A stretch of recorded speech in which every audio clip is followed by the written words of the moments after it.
Continuar aí nossa aula, que deu um corte aqui, deu um erro na aula, mas vamos voltar. Bom, muito bem.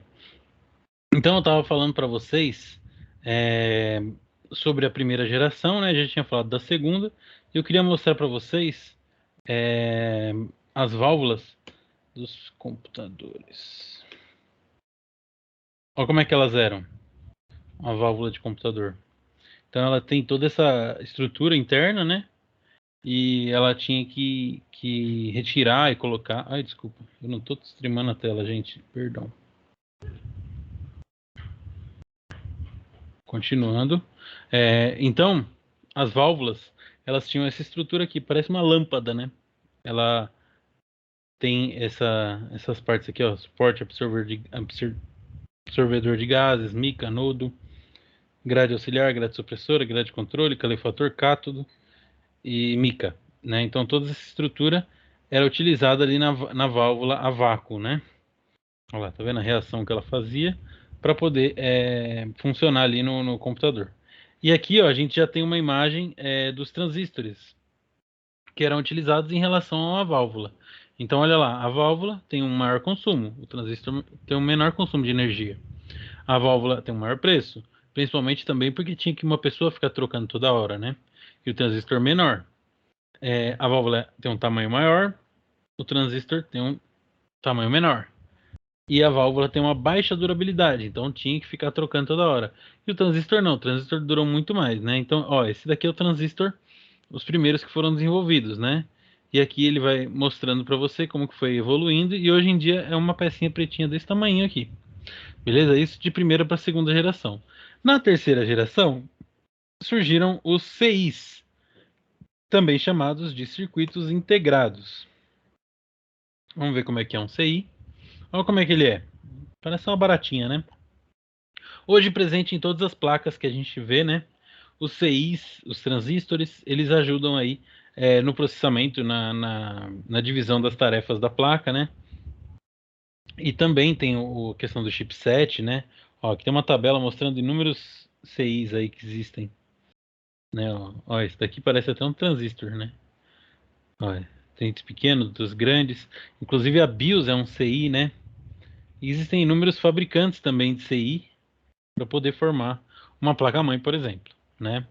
E os CIs, gente, melhoraram e ajudaram ainda mais na questão de diminuir o espaço, de aumentar o processamento dos computadores, aumentar a velocidade que eles faziam os cálculos, as funções que eles faziam, né? E também aumentar a durabilidade. Durava muito mais um computador que tinha CI ao invés de válvula ou transistor, né? Bem que os transistores ainda continuaram, mantiveram, né? Ó quem era fabricante dos transistores. Ó, Motorola, dos transistores, do circuito integrado. Motorola é um deles, né? Existem vários outros, Realtek, AMI, tem... Tinha visto uma aqui em cima que é Texas. Aqui, ó, Texas Instruments. E vários outros CIs aí que a gente pode achar no mercado, né, de hoje em dia. Bom, e aí, ali a partir dos anos 75, 80, surgiram CIs para melhorar a vida das pessoas. E aí, gente, a partir desse momento, a tecnologia foi revolucionada. Por quê? Surgiu um cara que é bem parecido também com o CI, chamado microprocessador. Acho que vocês já conhecem ele pelo nome de processador, né? Aqui, ó, os microprocessadores são processadores de computador. Quem lembra do Intel Pentium 4 é muito velho, né? Mas eu lembro. i7, i9, i5, Ryzen, né? Quer dizer, e vários outros processadores. Vamos ver como que era o primeiro microprocessador. Ó, como é que ele é? Parecia um CI, né? Mas na verdade ele tinha uma tarefa muito mais importante, né? É... Intel anuncia a criação do primeiro microprocessador. Olha só, em 71. Isso há muito tempo atrás, né? E aí, gente, os processadores mudaram a história. Por quê? Com o processador já era possível a gente ter computadores de mesa, computadores portáteis, né?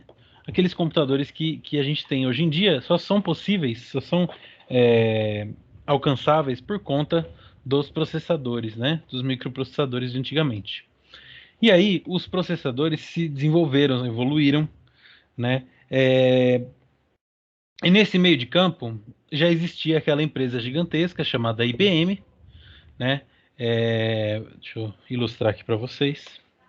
Existia aquela empresa gigantesca chamada IBM, vamos ver como é que ela era em 1975, só para a gente ter uma ideia. Ó, o que, que ele vendia aqui, ó, em 75? Um computadorzinho de mesa, né, com um pequeno monitor, sem mouse, porque um mouse era uma piada, né? Quando chegaram com a ideia do mouse, deram risada, né?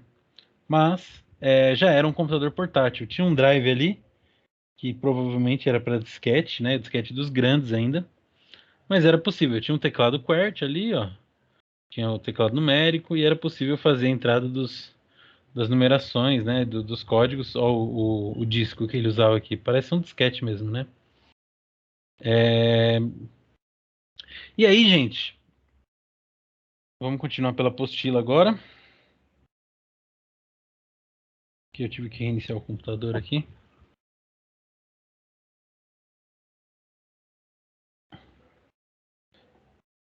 E aí surgiram os computadores de mesa. Um deles foi o Lisa, né? O Lisa, se eu não me engano. Opa, não é essa Lisa não. Computador Lisa. Isso. Olha lá como é que ele era utilizado. Ó, e aí ele já tinha um mouse, né? E esse cara aqui, ó. Esse cara aqui, Steve Jobs, né?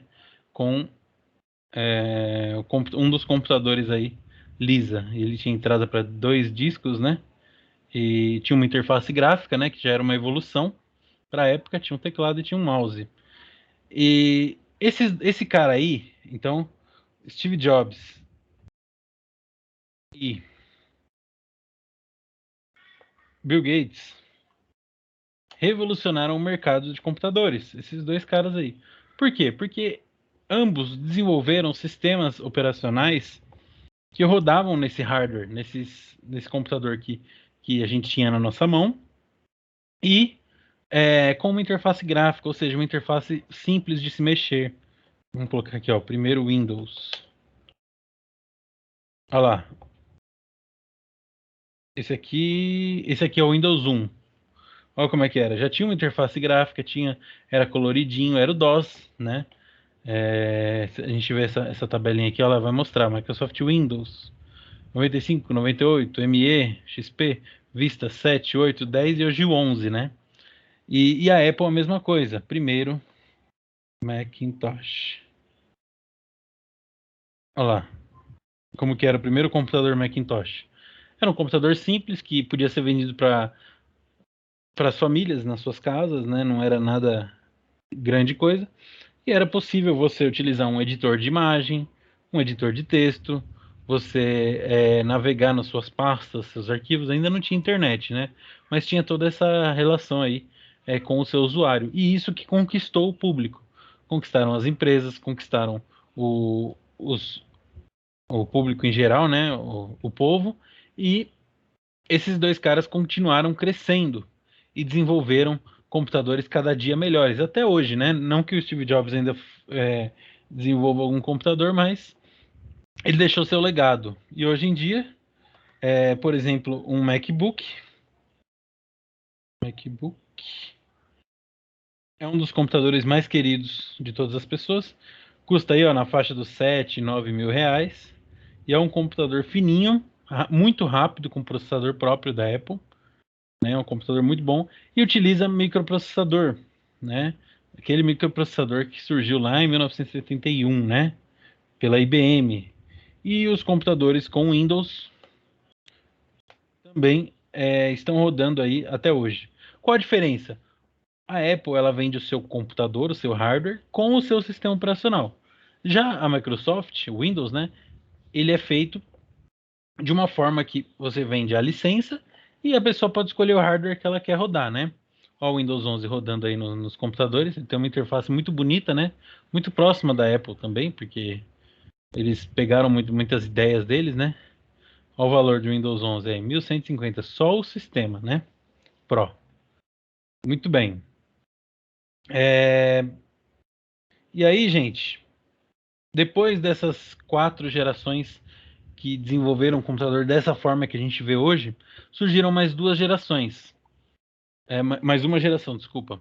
Nessa geração, a gente teve acesso a 2 coisas muito importantes para nós hoje em dia: a nanotecnologia e a inteligência artificial.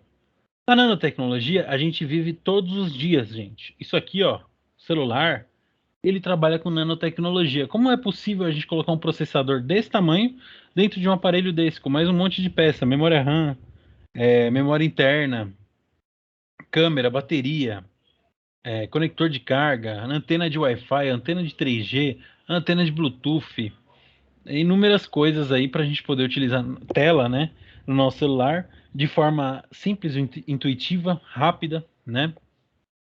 Tanto do Android quanto da Apple, né? Então a nanotecnologia está presente nas nossas vidas. Na área da saúde, gente, existem robôs feitos em nanotecnologia, utilizados para cirurgias, utilizados para cura humana, como se fosse um remédio mesmo. Esse robô, é um pequeno robozinho, né? Que é criado.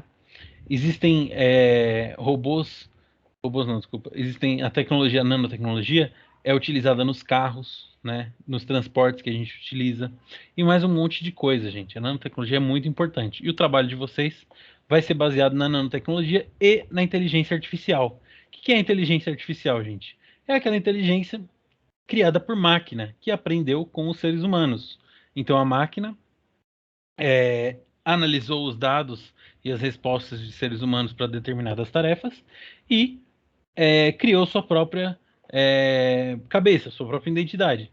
Né? A gente já viu aquele filme do Exterminador do Futuro, já viu aquele do Eu, Robô, né? E vários outros filmes aí em que as máquinas criam consciência própria. Por quê? Porque elas aprendem com os seres humanos, tanto para a parte boa quanto para a parte ruim, né? E isso é real, gente. Hoje em dia, se você vê, existe um supercomputador da IBM chamado Watson, que ele trabalha com inteligência artificial. Olha como é que ele é. Ele é um supercomputador, né? Power 7. E ele está trabalhando ali com a inteligência para poder resolver problemas de empresas, atendimento ao cliente, tudo mais, né? Inclusive esse computador ele participou de um reality show de perguntas e ele ganhou mais dinheiro do que outros 2 participantes que provavelmente eram muito inteligentes, né?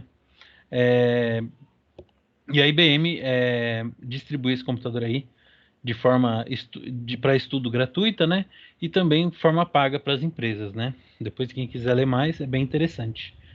Então o IA é isso, gente. Quando a máquina aprende com as nossas atitudes, com as nossas atividades, beleza? Bom, a próxima aula, gente, a gente vai falar sobre os periféricos. O que são os periféricos, gente? Isso daí vocês já estão cansados de ver. Vou passar bem rápido. São os componentes, né, que a gente conecta no nosso computador, de saída, de entrada, né, que a gente falou já, os teclados, mouses, caixinha de som, né, as entradas que a gente utiliza. Essa entrada aqui, ó, PS2, ela já foi descontinuada, hoje em dia nem tem mais no mercado, que é aquela de bolinha. Entrada USB, vocês já estão cansados de ver essa daqui, para conectar o mouse, teclado, celular, e várias outras coisas, né? Bluetooth, gente, uma coisa que é muito antiga, mas a gente utiliza até hoje, para ouvir música, para poder fazer alguma comunicação com algum aparelho, né? Então o Bluetooth ele é muito útil, até para transferir dados. A gente já usou o Bluetooth, né? Antes de existir o WhatsApp e a internet, né? No celular, como a gente usa hoje, o Bluetooth era muito utilizado, né? Aí ele deu exemplos aí de antenas Bluetooth, de fone de ouvido, né? Ele vai falar um pouquinho sobre a configuração de teclado. Gente, no Windows 10 ou 11 é bem simples. No iniciar você não precisa ter onde digitar, é só digitar ali, ó, teclado. Aí ele vai aparecer aqui, ó, exibir as opções de idioma e de teclado. E aqui você pode alterar o seu idioma. Se você tiver com inglês aqui, quiser mandar português e vice-versa. Você vem aqui, adiciona um teclado que você quiser, por exemplo, aqui, ó, em inglês. Olha lá.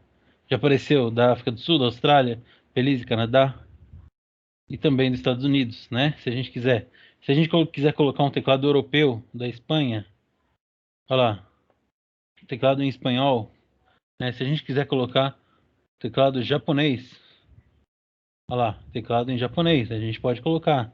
E a gente utilizar no nosso computador, né? Às vezes a gente compra um computador importado e quer utilizar o teclado exatamente como é, né? E a gente pode trocar.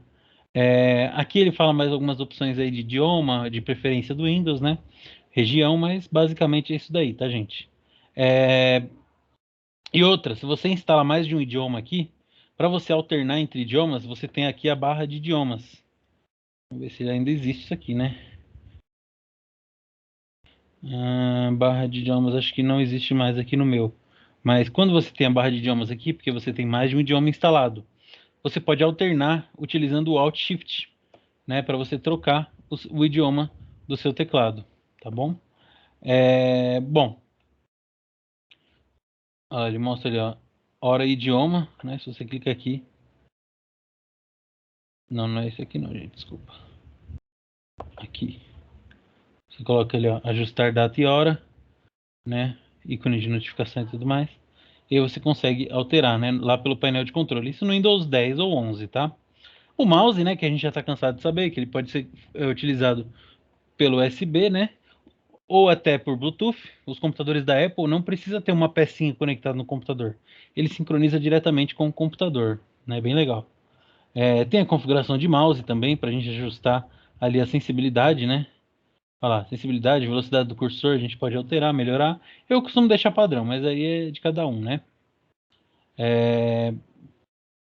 Caixinha de som, que pode ser conectada por Bluetooth, pode ser utilizada esses cabinhos aqui, ó, né? Que são cabos de P2, utilizados para conexão de áudio, né? Então, a gente tem a configuração do som aqui, né? Ó, a gente pode aumentar e diminuir. Se a gente tiver mais de uma caixinha de som, a gente consegue trocar aqui por essa parte de cima. É só clicar aqui e alterar a caixinha que você quer utilizar. Você aperta sons aqui embaixo, ó, e você consegue alterar os sons que você quiser. Aqui, ó, por essa tela aqui, você vem em reprodução. E aqui, se tiver mais de um, você aparece. Aqui em gravação a gente vê o microfone, né? Então ele está identificando tanto o microfone do meu computador quanto o microfone que eu estou utilizando do headset, né? Então são dois microfones que aparecem. Reprodução ele já vai direto para o alto-falante. Se eu tirar aqui, ó, não identificou, foi o outro. Bom, mas tudo bem. Ele aparece um só, mas na verdade tem dois, porque tem a caixinha de som do computador e tem o fone de ouvido, né? Aqui a gente pode ajustar os efeitos e testar o som que a gente quiser. E em comunicações a gente consegue ajustar para efetuar ou receber as chamadas, se a gente quer reduzir o volume na hora de uma chamada e tudo mais, mas não é necessário, né? E a gente tem também o mixer de volume, que a gente consegue reduzir ou aumentar o som de determinada aplicação. Se, por exemplo, eu estiver rodando um Spotify ou um Google Chrome, eu consigo reduzir o volume de um ou aumentar do outro, de acordo com o que eu quiser, né? Aqui ele regula geral e aqui ele regula aplicação por aplicação, né? Beleza? Então, questão de periféricos aí é isso daí, tá, gente? Assim, a gente tem dentro do nosso computador, isso daqui eu nem vou mostrar porque vocês já pegaram lá em manutenção de computadores, componente por componente, processador, memória, né, HD, placa-mãe, essa placa é antiga, hein? Placa gráfica, essa também. Placa de som, placa de rede, tudo isso daí vocês já viram em montagem, né? A parte de fonte também, essa fonte aí, então. E é isso daí, gente. A parte dos periféricos vocês já conheciam, só quis dar uma repassada, tá bom? E os números binários, como eu disse para vocês, eu vou lançar a aula para vocês que eu fiz com os alunos lá de Carapicuíba, não, de Carapicuíba não, de Santo Amaro e de Diadema, que vocês vão entender muito bem a aula. É muito simples de fazer. E no nosso trabalho, a gente vai ter apenas dois exercícios. Um sobre IA e nanotecnologia e o outro sobre números binários. Bem simples, bem tranquilo. Lembrando que o trabalho vale metade da nota e a prova vale metade da nota. Então, quem for bem no trabalho às vezes não vai tão bem na prova, se salva pelo trabalho, tá bom? Então, beleza, gente. Muito obrigado aí pela aula. Eu não quis estender muito para não ficar muito difícil de vocês verem, né? Ficou basicamente aí duas partes de 20 minutos, uma de 15 e uma de 20 minutos, né?